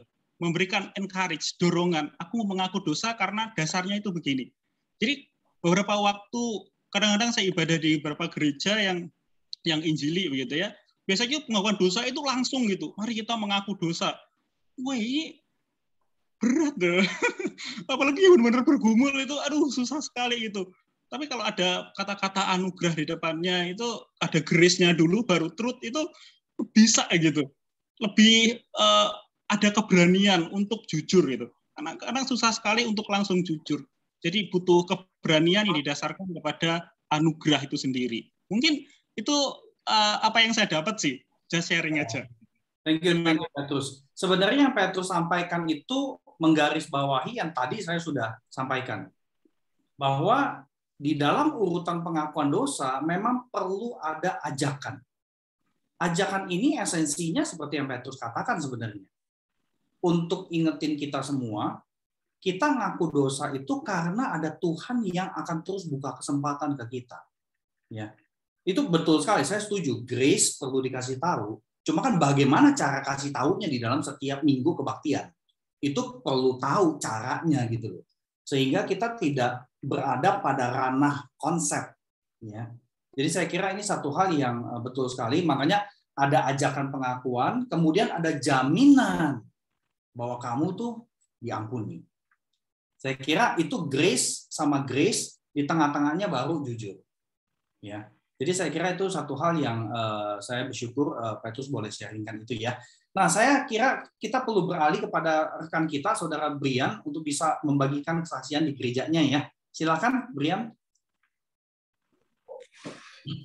Selamat malam, Bapak Ibu. Malam. Izinkan saya untuk memperkenalkan nama. Oh, namanya sudah ada, tapi izinkan saya untuk memperjelas GKI. Mungkin beberapa Bapak Ibu belum tahu apa itu GKI. GKI itu Gereja Kemah Injil Indonesia. Nah, saat ini saya sedang berdomisili di GKI wilayah Sulawesi Utara. Saya langsung saja Bapak Ibu ya, saya membacakan saja hasil dari yang sudah saya catat. Saya membagi menjadi 3 bagian. Yang pertama, ada beberapa hal yang ingin saya sampaikan soal pengakuan dosa. Kemudian hal yang kedua, ada pemahaman baru dari video pemantik sesi 4 yang saya imani dan saya setuju untuk bisa diaplikasikan di gereja. Dan yang ketiga, poin ketiga, saya akan menjelaskan realita soal praktek pengakuan dosa di gereja tempat saya beribadah. Yang pertama, Bapak Ibu, apakah pengakuan dosa itu penting dalam sebuah perjalanan iman pribadi maupun komunal? Pertanyaan-pertanyaan ini dapat menghantarkan kita pada refleksi pribadi maupun refleksi bersama untuk merenungkan pertanyaan-pertanyaan tersebut. Jawaban dari kedua pertanyaan di atas menurut saya sangat menentukan bagaimana kita memahami Allah dan sekaligus memahami status kita sebagai manusia ciptaannya yang berdosa. Seperti yang sudah disampaikan dalam video pemantik sesi 4 oleh Pak Pendeta Budianto, bahwa ada variasi-variasi pelaksanaan pengakuan dosa oleh beberapa pemimpin gereja. Ada yang beranggapan bahwa tidak perlu ada pengakuan dosa dalam kebaktian minggu, karena kita sudah ditebus sekali dan selamanya oleh pengorbanan Yesus Kristus. Anggapan ini menurut saya adalah anggapan yang mau melupakan status kita sebagai manusia. Seperti kita tahu bersama, kodrat kita sebagai manusia adalah berdosa sekaligus pendosa. Bila demikian, bagaimana mungkin kita beranggapan bahwa pengakuan dosa itu tidak begitulah penting? Anggapan di atas juga sebenarnya adalah sebuah pergumulan bagi saya, karena di gereja tempat saya beribadah secara khusus, tidak ada momen pengakuan dosa dalam seluruh tata ibadah, terkhususnya tata ibadah Minggu Raya. Hanya pada momen-momen tertentu saja di dalam tata ibadah dilaksanakan ritual pengakuan dosa. Kalaupun ada ritual pengakuan dosa, yang menjadi pertanyaannya adalah, apakah dalam ritual tersebut sudahkah kita masuk ke dalam pemaknaan pengakuan dosa tersebut? Ataukah hanya sebuah ritual rutinitas tanpa pemaknaan? Hal yang kedua, yang saya dapat dari video pemantik sesi 4, adalah sebuah kenyataan bahwa pengakuan dosa yang dilakukan secara komunal tidak memberi ruang bagi individual atau umat untuk merenungkan, memeriksa diri dalam mengaku dosanya sendiri. Istilah pengakuan seharusnya sudah memberi arti bagi praktek pengakuan dosa yang sesungguhnya. Pengakuan, kata aku yang mengaku, bukan kita bersama yang mengaku. Pengakuan dosa yang dilakukan secara komunal terkadang tidak memberi tanggung jawab bagi umat atas kesalahan yang menyakiti hati Tuhan. Oleh karena itu, pengakuan dosa hanya menjadi sebuah ritual tanpa pemaknaan. Berdasarkan gambaran di atas, maka perlu adanya perubahan dalam praktek pengakuan dosa yang sifatnya hanya sebuah ritual belaka menjadi sebuah rekonsiliasi nyata, sehingga ada 3 rekonsiliasi yang sudah disampaikan, yang saya dapatkan. Rekonsiliasi dengan Allah, rekonsiliasi dengan diri sendiri, yang pada akhirnya berdampak pada rekonsiliasi dengan sesama. Itu beberapa hal yang saya dapatkan dari video pemantik sesi 4. Dan selanjutnya, hal yang terakhir, praktek pengakuan dosa yang terjadi di gereja saya, di Gereja Kemah Injil Indonesia. Di Gereja Kemah Injil Indonesia, tempat saya beribadah, sejauh yang saya tahu, Bapak Ibu, tidak semua tata ibadah Minggu Raya mengandung unsur pengakuan dosa.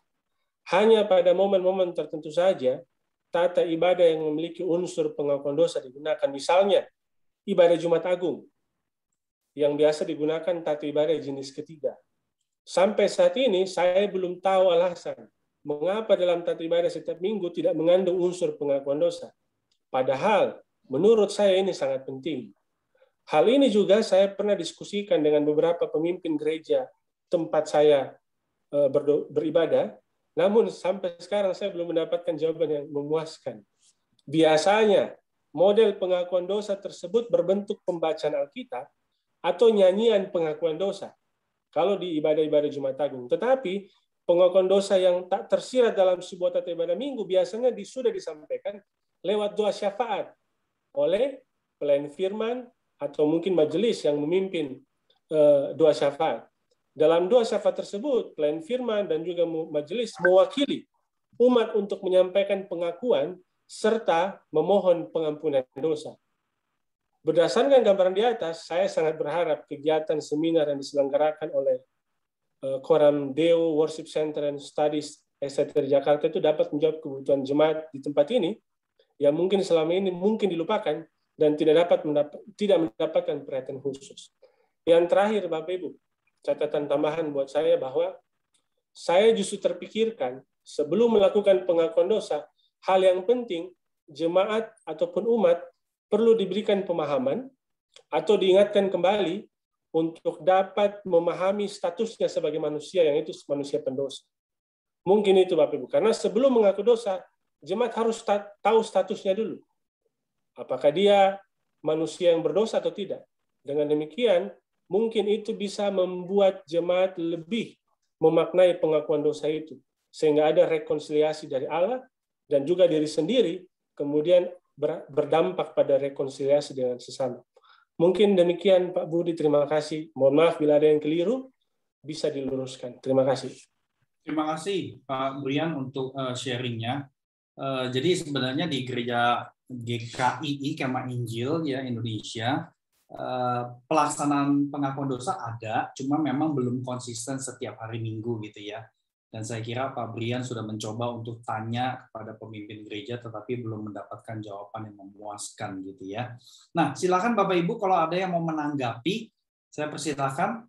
Setelah itu nanti kita beralih kepada rekan kita Eka untuk berbagi. Ya, silakan Bapak Ibu kalau ada. Jangan malu-malu Bapak Ibu. Apakah ada dari gereja Anda yang punya kemiripan? Paling tidak dari cerita beberapa rekan-rekan sebelumnya, kayaknya ada yang mirip juga dengan GKII ya. Karena nggak setiap minggu ada pengakuan dosa gitu ya.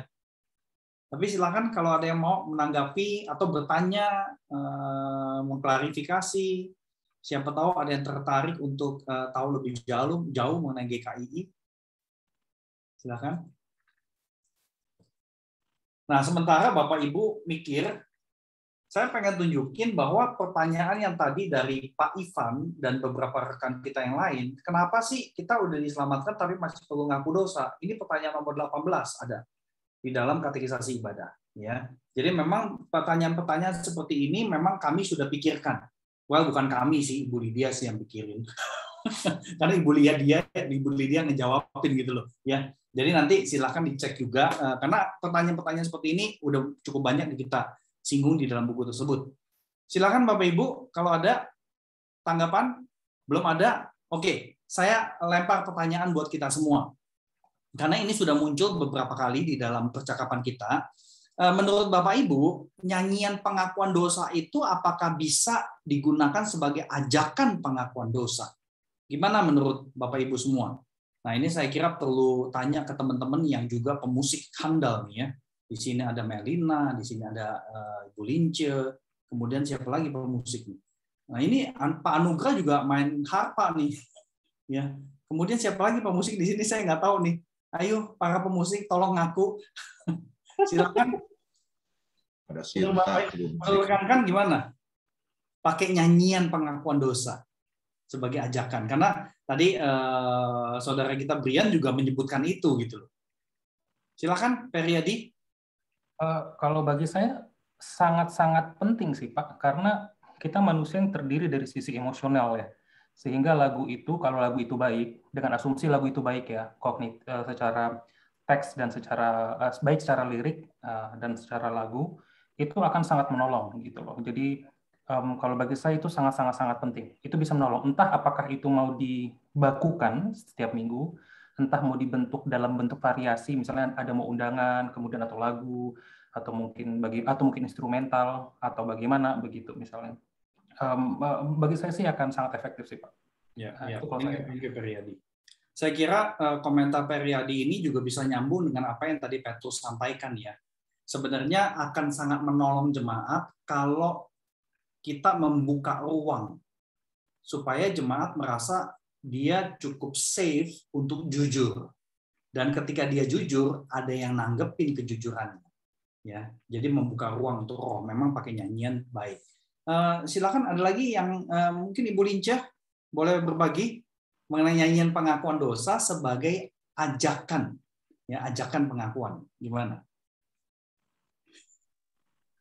Ditembak ya. Aduh, kok ditembak ya kok ya. Ya, thank you untuk kesempatannya. Selamat malam semua. Menurut saya kalau memakai lagu itu jauh lebih mengena ya, karena lagu mempunyai melodi, mempunyai ritme, artinya panjang pendek suaranya itu juga pengaruh. Dan kenapa juga lagu? Karena pada awalnya juga Tuhan yang memberikan kepada Musa kan, agar mengajarkan bangsa Israel hukumnya Tuhan melalui lagu. Berarti lagu itu mempunyai sebuah magic sehingga bisa masuk ke dalam hati manusia dan mengubah.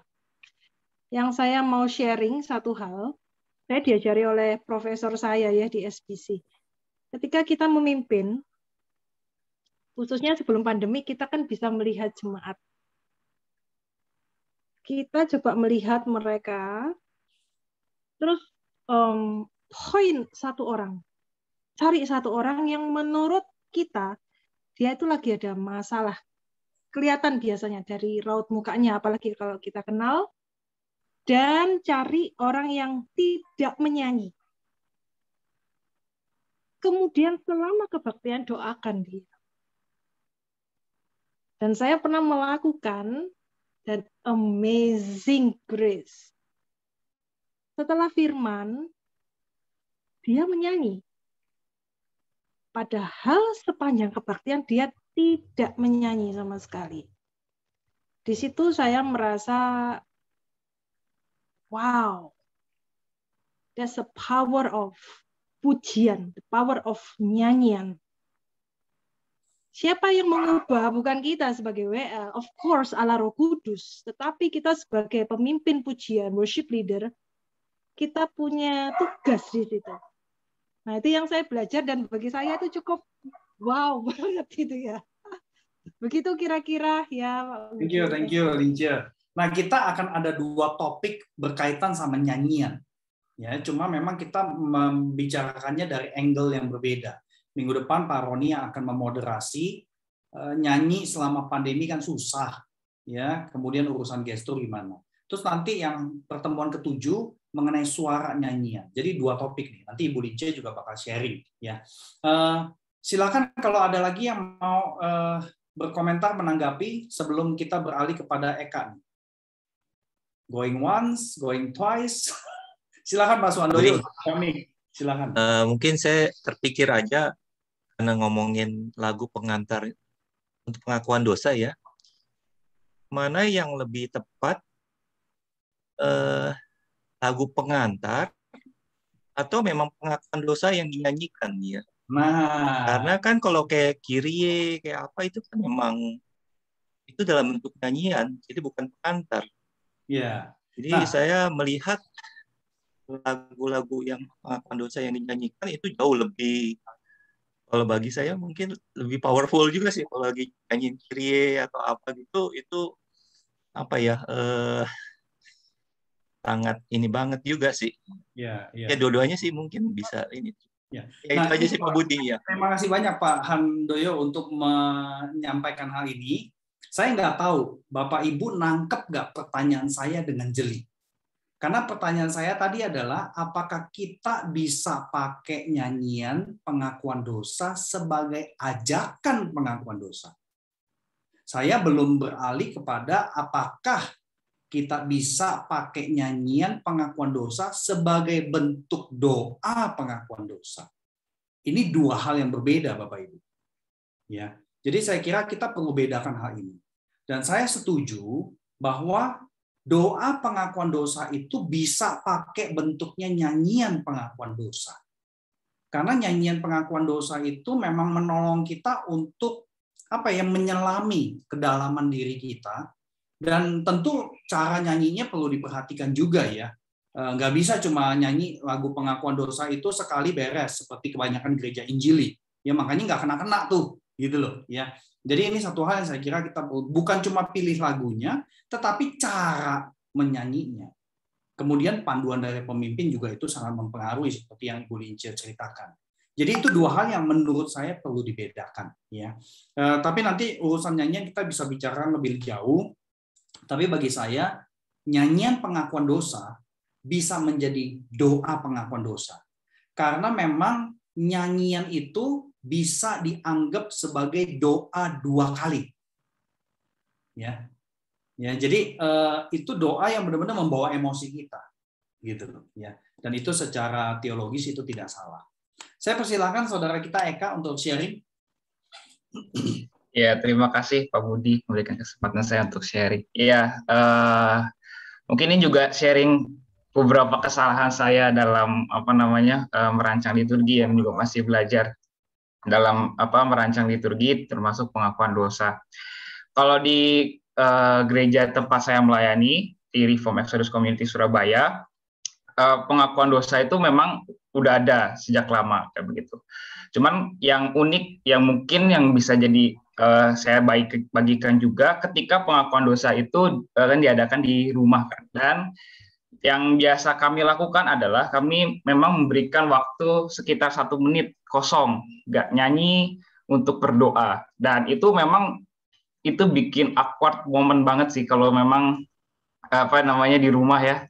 Apalagi yang ibadahnya bareng keluarga, kayak papa, mama, terus anaknya, terus lihat papa mamanya merem gitu kan, nggak ada suara apapun kayak gitu. Itu menjadi satu awkward moment banget sih. Itu yang di-sharingkan salah satu keluarga ketika momen pengakuan dosa gitu ya. Karena kadang ada juga yang minta kalau bisa pengakuan dosanya agak cepetan, jangan lama-lama di saat buat doa pengakuan dosanya, karena bingung gitu kan, karena awkward.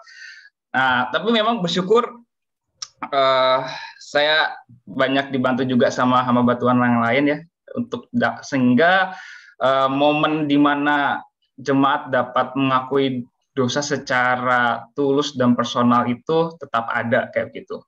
Dan mungkin juga yang bisa kami lakukan juga lagi itu bersama-sama dengan hamba Tuhan yang lain dan juga beberapa worship leader adalah menaikkan doa secara komunal. Nah, dengan maksud seperti ini. Jadi waktu kami mendoakan pengakuan dosa, doa secara komunal, kami berharap dari situ bisa memantik jemaat untuk dapat berdoa secara pribadi.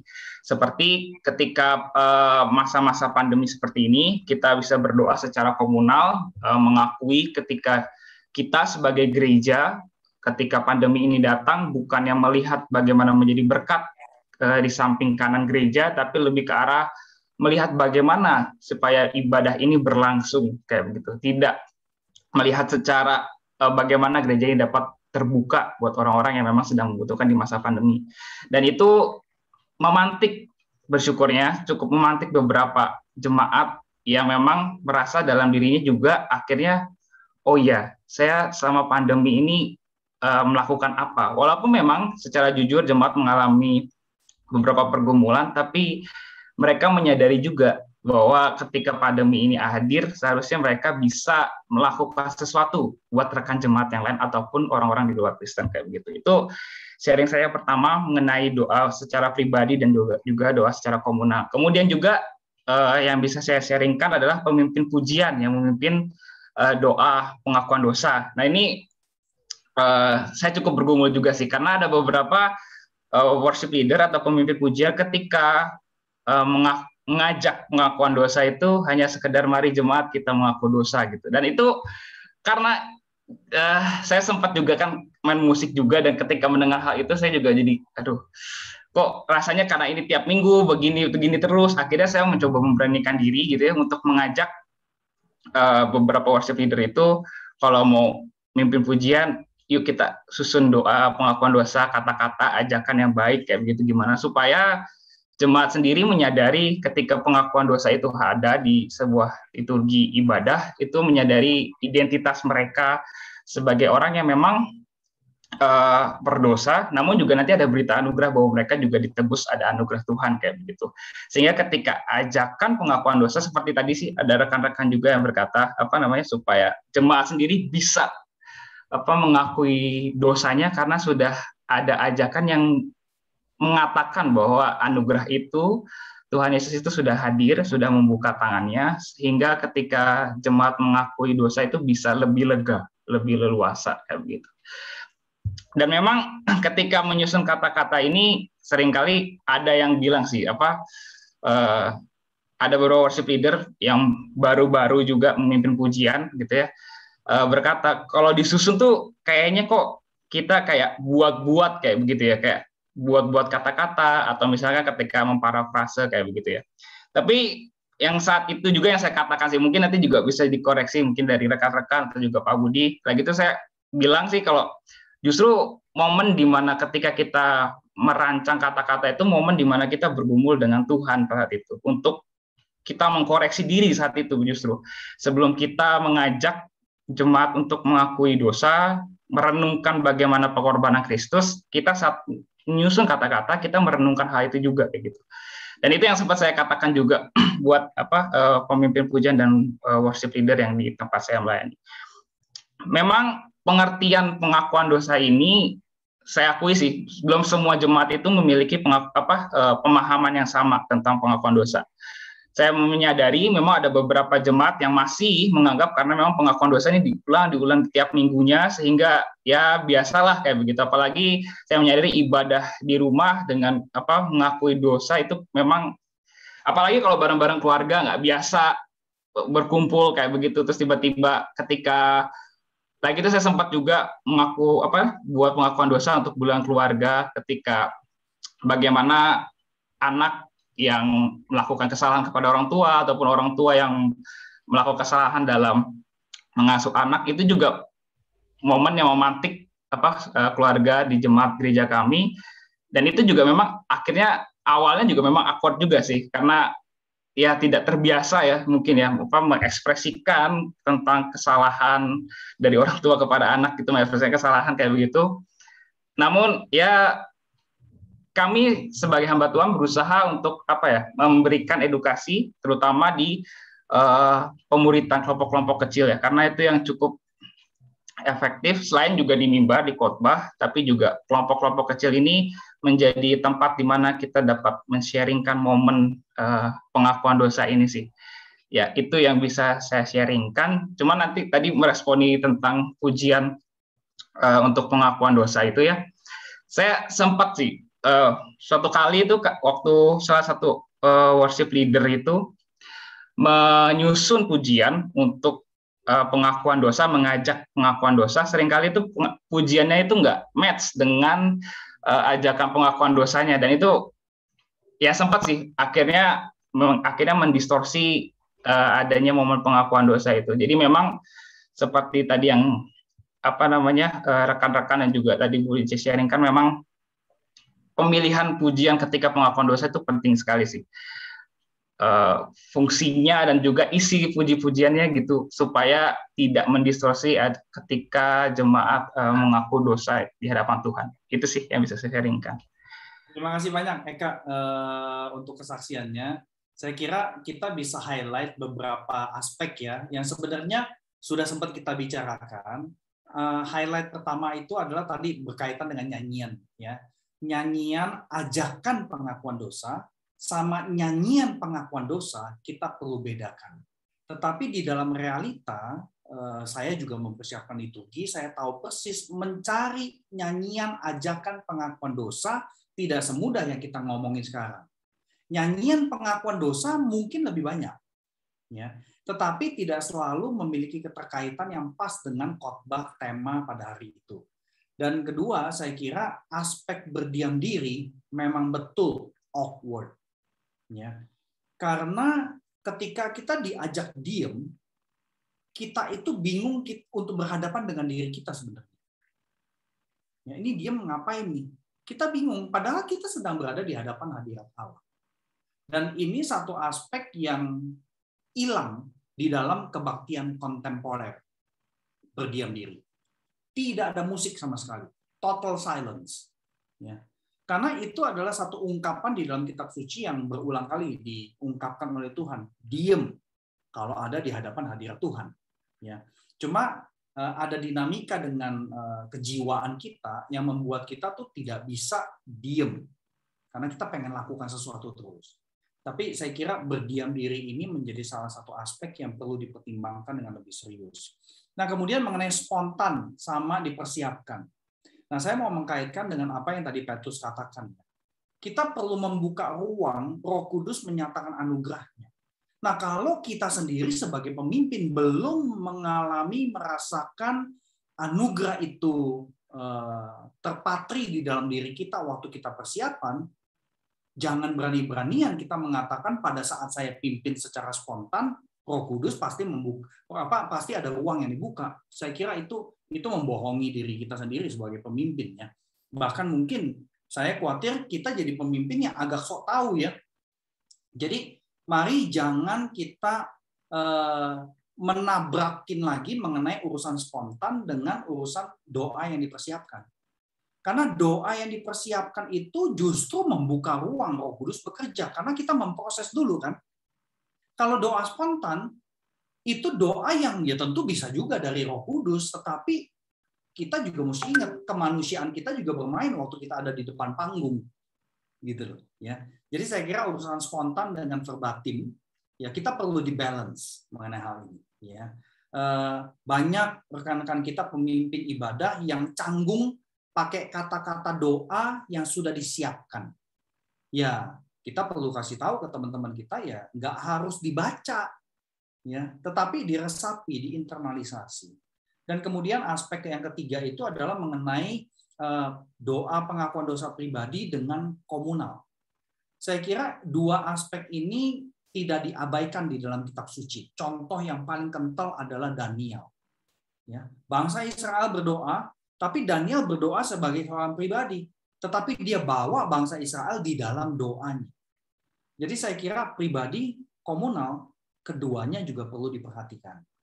Nah, yang patut disesuaikan saya kira ya, mungkin akan membantu jemaat yang beribadah ketika ada panduan-panduan yang diberikan oleh pemimpin untuk bisa mengetahui apa aspek yang perlu diakui di dalam doa ini, ya. Karena memang berdiam diri itu awkward. Nah, tentu panduannya itu jangan jadi khotbah juga sih, ya. Kadang kita ngejelasin kepanjangan jadi udah 5 menit jelasin gitu kan. Jadi saya kira seperti itu. Nah, silakan Bapak Ibu, ada komen terakhir sebelum kita tutup karena kita sudah jam 9. Tapi saya bersyukur kita bisa nah silakan Randy, udah angkat tangan. Oke, tes kedengaran Pak, suara ya, jelas? Ya. Oke, mungkin saya ingin ini kepikir dari pembicaraan kita sedari tadi. Kan beberapa dari kita bergumul karena pengakuan dosa ini udah terlalu jadi rutinitas gitu. Ada beberapa gereja yang akhirnya tidak membuat itu jadi tiap minggu, hanya beberapa acara tertentu. Tapi sebenarnya kan kita juga udah mulai mengerti bahwa pengakuan dosa itu sebenarnya adalah bagian yang penting gitu. Nah, setelah pembicaraan panjang tadi ada beberapa ide, dan mungkin ini bisa baru usulan sih, karena baru kepikiran hari ini juga. Mungkin kita bisa menambah satu aspek pengakuan dosa kita itu dengan satu kerangka baru, supaya, bukan baru sih, satu kerangka lain, supaya pengakuan dosa kita nggak jadi monoton gitu dan rutinitas. Yaitu menganggap bahwa pengakuan dosa itu sebagai bagian dari ratapan. Kenapa ratapan? Karena kan kalau kita lihat kayak Paulus tuh di Roma 7, Paulus ngerti gitu, aku tahu apa yang baik, tapi bukan yang baik yang aku lakukan, malah yang paling aku nggak suka, yang jahat yang aku lakukan gitu. Dan pola ini sebenarnya kan mirip juga sama pergumulan Adam di Taman Eden gitu. Banyak buah-buah yang baik, tapi aku sukanya buah yang jahat gitu. Buah yang dilarang gitu. Nah, dan ini juga menarik. Ini kepikiran dari komennya Pak Simon Stevie gitu, bahwa kita harus menolong jemaat mengaku kesesatannya gitu. Tapi sebetulnya kalau Randy gumul-gumuli, sesat amat lah ya. Jadi sehingga ketika kalau kita mengaku kesesatan kita dalam mengikut Tuhan, kebanyakan jemaat tuh susah. Karena ya kayaknya aku nggak sesat amat gitu. Tetapi yang kita suka nggak ngaku adalah bukan mengaku kesesatan kita dalam mengikut Tuhan, tapi yang perlu kita akuin kayaknya mengaku kesesakan kita dalam mengikut Tuhan gitu. Makanya tadi jadi ratapan gitu. Karena sebetulnya kita sih ikut Tuhan gitu. Tapi nggak rela kita ngikut Tuhan gitu. Dan kesesakan ini yang kita nggak akuin gitu. Dan seharusnya pengakuan dosa itu kita ngakuinnya kesesakan ini. Makanya alternatifnya jadikan pengakuan dosa ini sebagai ratapan gitu. Nah ini juga menarik bahwa tadi BCS di Serpong ada WL yang skip pengakuan dosa karena aduh udahlah nunggu aku belum bener nih. Malah takut gitu. Tetapi kalau kita Randy pikir-pikir lagi, jangan-jangan nih sebetulnya banyak orang susah ngaku dosa bukannya karena nunggu bener, tapi nunggu berbuat dosa dulu, makanya lama kan. Karena kalau minggu depan lagi, kayaknya seminggu ini aku nggak ngapa-ngapain sih ya. Secara pengakuan dosa, kita mikirnya bahwa ada satu aktivitas berdosa yang kita lakukan gitu. Sehingga ketika minggu depan ngaku dosa lagi, apa ya? Kayaknya minggu ini kayak aku nggak ngapa-ngapain deh. Apalagi WFH di rumah aja, kayaknya aku nggak nyuri, nggak nabrak orang, nggak nerobos lampu merah. Kayaknya aman-aman gitu. Jadi susah untuk mengaku dosa yang secara kegiatan yang kita anggap hal yang berdosa gitu. Nah, kenapa ratapan? Ya karena kalau kita mau jujur ya, dosanya Adam juga bukan sekedar dosa ketika dia udah makan buahnya gitu. Tetapi sebetulnya kesesakan Adam di dalam mengikuti apa yang Tuhan mau dalam hidupnya gitu. Ini berhubungan sama rekonsiliasi juga gitu. Karena ketika Adam lihat sebetulnya buah pohon itu menarik gitu. Padahal Tuhan bilang, ini aku sediain pohon-pohon ini, kamu boleh makan. Tapi buah itu jangan karena kamu bakal mati. Tapi Adam tuh ngerasa, aduh, kayaknya buah itu enak gitu. Mana kata iblis makan buah itu bisa jadi sama kayak Allah lagi. Iya sih, di pasal sebelumnya Tuhan udah bilang aku diciptakan serupa segambarnya. Tapi kok kayaknya aku ngerasa aku nggak segitunya mirip sama Allah sih. Dan kalau aku makan buah ini, aku bisa jadi segambar dan serupa dengan Allah. Oh enak ya, mudah ya dengan, ini kayaknya kelihatan enak, makannya gitu. Kita kadang suka menunggu mengaku dosa setelah kita berbuat dosa gitu. Padahal sebetulnya ketika coba nih, andai-andai imajinasi, coba ketika Adam udah mulai suka gitu, dia ngaku ke Tuhan, Tuhan, aku tahu itu pohon yang kamu larang gitu. Tapi, aduh Tuhan, sorry banget nih Tuhan. Ini tuh enak banget Tuhan kelihatannya Tuhan. Kayaknya menarik banget gitu. Dan sebetulnya ya ini kan bentuknya jadi sebuah ratapan meratapi keinginan kita yang ternyata beda sama apa yang Tuhan mau. Dan sebetulnya itu adalah pengakuan dosa kita. Dan itu dosa kita yang paling basic gitu. Sehingga ketika kita memberikan pengakuan dosa sebagai ratapan, nggak perlu nunggu jemaat berbuat satu kegiatan yang sangat dosa, tetapi ketika kita mau melihat gitu, misalkan tadi Eka juga, yang biasa aku kenal si Agil ya, ketika awkward gitu, diam keluarga gitu, justru sebenarnya mungkin ini WL, kalau Randy jadi WL-nya, Randy akan menolong memberi narasi ratapan untuk keluarga itu yang tadinya emang awkward, dan juga kebayang sih gimana tuh bapak, ibu, anak, semua diam-diaman gitu, duduk kan awkward gitu ya. Mungkin Randy akan menolong mereka mengaku dosa dengan sebuah ratapan bahwa Tuhan, aku mengucap syukur untuk keluarga yang kau berikan. Tetapi ampuni aku kalau seringkali di tengah kegiatanku, kesibukanku, pekerjaanku, aku sulit sekali untuk menyatakan kasihku ke istriku, ke anak-anakku gitu. Dan atau ya pokoknya bikin satu, nggak harus sampai maaf Tuhan aku telah berselingkuh, maaf Tuhan aku telah memukul anakku, hanya nggak harus sampai perbuatan yang udah kayak gitu, tapi meratapi bahwa ada hal yang baik yang seharusnya kita lakukan, tapi ternyata kita ngelakuin yang nggak baik gitu, ataupun bahkan kita nggak melakukan apa-apa. Dan meratapi ketidakaktifan kita dalam melakukan hal-hal baik pun, itu juga pengakuan dosa gitu. Sehingga mungkin ya alternatifnya supaya kita nggak rutinitas nungguin dosa dulu, baru ngaku dosa, mungkin kita bisa menjadikan satu pengakuan dosa ini sebagai sebuah ratapan gitu. Dan ya nanti Pak Roni juga bisa nambahin kan ratapan gitu. Nah, dan juga ini berhubungan dengan rekonsiliasi gitu. Kenapa pengakuan dosa itu memberikan rekonsiliasi kepada Allah, diri, dan orang lain? Karena kalau kita mengaku Tuhan adalah Allah Raja yang mencipta dan menebus, yang menjadikan segala sesuatu tepat, baik, adil, maka kita seharusnya dengan realita, misalkan contoh pandemi ini, kita seharusnya mengakui bahwa di tengah pandemi yang nggak menyenangkan ini, Allah turut bekerja gitu, dan Allah turut bekerja untuk mendatangkan kebaikan bagi orang-orang yang mengasihinya gitu. Kita tahu itu, tapi kan sebetulnya kita sulit banget kan terima pandemi ini, kita nggak suka banget kan dengan pandemi ini, dan ketidaksukaan kita itulah yang harusnya kita akui, ratapi di hadapan Tuhan gitu. Dan pengakuan dosa tiap minggu yang kita hari ini lakukan, bukan sekedar nunggu kita udah ngelakuin berdosa, tetapi kita mau sama-sama struggle, mau tuning hati kita di hadapan Allah yang, aduh Tuhan, aku tahu sih Engkau punya rancangan baik, tapi jujur aku belum lihat loh. Randy suka pakai gambaran pandemi itu kayak pembuangan ke Babel gitu. Tuh iya sih, Tuhan bilang aku punya rancangan baik gitu, tapi dibuang gitu. 70 tahun lagi baru aku bisa ngeliat. Ya orang-orang di tahun pertama kan belum kelihatan gitu. Dan kita menggumuli hal yang sama. Iya Tuhan, kita sih tahu Tuhan. Aku sih tahu Engkau rancanganmu baik sih. Tapi aku sulit Tuhan melihat gitu. Nah itu meratapi dan mengaku dosa untuk merekonsiliasi dengan Allah gitu. Oke Tuhan, aku tahu Engkau punya rancangan yang baik. Dan ketika Allah yang kita percaya adalah Allah yang menciptakan segala sesuatu baik, Allah yang sama juga menciptakan kita, diri kita dengan baik gitu. Tapi kan kalau kita jujur, banyak dari diri kita yang kita nggak suka kan. Padahal kita tahu Tuhan menciptakan kita dengan terbaik itu. Bahkan kelemahan kita pun melalui kelemahan kita kuasa Tuhan sempurna. Tapi seringkali kan kita nggak suka kelemahan kita. Dan kita mau mengaku, iya Tuhan ada hal-hal yang aku nggak suka dari diri aku Tuhan. Tapi aku tahu di dalam kelemahanku kuasa-Mu sempurna. Jadi mungkin aku nggak seperti Paulus Tuhan, tapi aku mau belajar Tuhan. Nah itu kita meratapi itu sebagai pengakuan dosa. Dan begitu juga dengan orang lain gitu. Kita percaya kita tubuh Kristus disatukan oleh Allah. Tapi aduh Tuhan, aduh ini kayaknya kalau kita lagi kesal sama orang, kita sih ngerasa satu tubuh Kristus. Tapi mungkin kita ngecekin orang itu, ini kayaknya dalam tubuh Kristus dia bagian silit nih. Sorry. Tapi kita kayak menganggap orang yang kita benci itu sebagai tubuh Kristus yang nggak berharga. Tapi ya di situ kan kita mau berrekonsiliasi dengan Tuhan gitu. Oke Tuhan, ini adalah tubuh Kristus yang Kau berikan.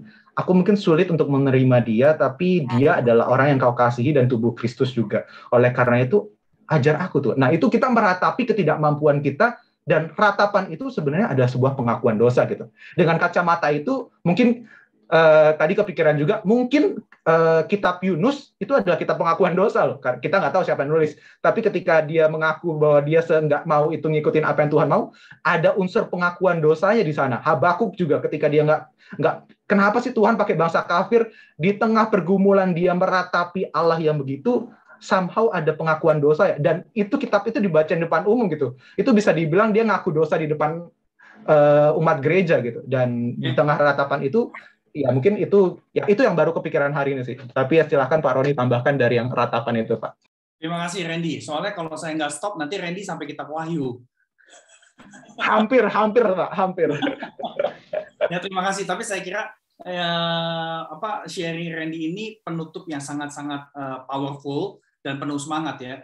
Roni, kalau bisa pendek silakan Roni. Setelah ini saya cuma nanya tadi mau highlight Randy punya pernyataan, artinya kita mengaku, artinya ada dosa-dosa yang kita tidak lakukan itu ya. Apa yang kita lakukan, kemudian kita, nah itu kan di dalam tradisi, kalau dalam tradisi gereja reform itu kan ada satu bagian di mana mereka itu buat rubrik pengakuan dosanya itu, ampuni kami karena kami itu tidak melakukan apa yang Kau perintahkan, tetapi melakukan apa yang Kau langgar, apa yang Kau larang. Itu satu sebenarnya powerful banget, pendek tapi bermakna banget gitu. Betul. Dan kalau mengenai ratapan itu mungkin nanti sesi lain. Ya, betul. Bisa panjang. Bapak Ibu saudari yang terkasih, Pak Roni ini tesisnya mengenai ratapan.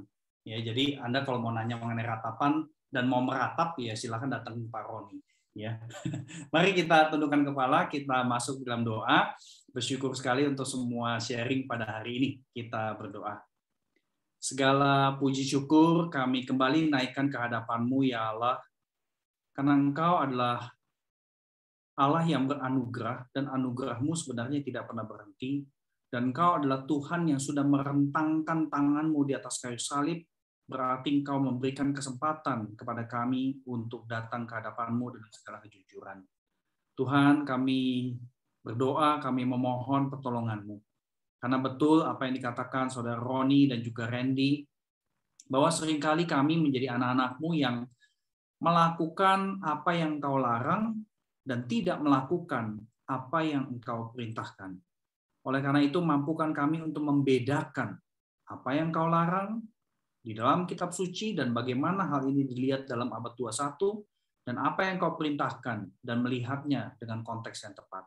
Tuhan, kami mohon belas kasihan-Mu supaya semua keberadaan kami, peran kami di dalam gereja-Mu boleh menjadi peran yang mencerahkan saudara-saudari kami, keluarga kami, sehingga apa yang kami kerjakan minggu demi minggu tidak menjadi ritual yang mati ya Tuhan, tetapi menjadi ritual yang menghidupkan karena Roh-Mu yang memakai semua ritual itu untuk menghidupkan kami. Terima kasih Tuhan Yesus, dengar seluruh doa kami. Di dalam nama-Mu saja kami berdoa dan bersyukur. Amin. Terima kasih Bapak Ibu saudara yang terkasih untuk semua percakapan dan sharing malam ini. Sampai Sabtu depan. Selamat malam. Terima kasih. Selamat malam semuanya. Selamat malam. Sehat semuanya ya. Selamat malam. Ya. Selamat malam. Tuhan berkati. Berkati.